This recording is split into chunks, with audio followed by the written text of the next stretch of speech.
మీరు petrol బంక్లో E20 అని చూసారా? అదేంటో తెలుసా మీకు?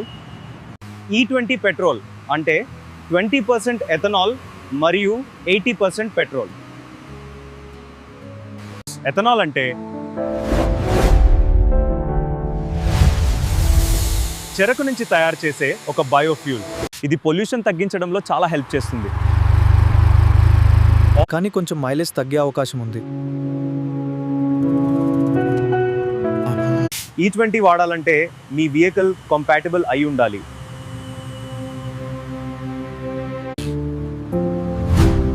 మన దేశంలో ఫ్యూల్ ఇంపోర్ట్ తగ్గించడానికి ఇది చాలా useful.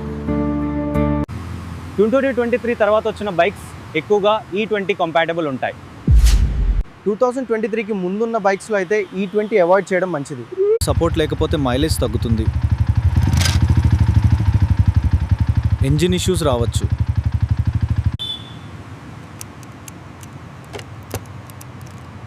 Starting problem, rough running కూడా కనిపించవచ్చు. కొత్త బైక్ అయితే ఓకే, పాత బైక్ అయితే E20 అవాయిడ్ చేయండి, E10 ఫిల్ చేసుకోండి. ఇలాంటి మరెన్నో ఇన్ఫర్మేటివ్ వీడియోలు చూడటానికి సతీష్ టెక్ టాక్స్ ఛానల్ని సబ్స్క్రైబ్ చేసుకోండి. Thank you.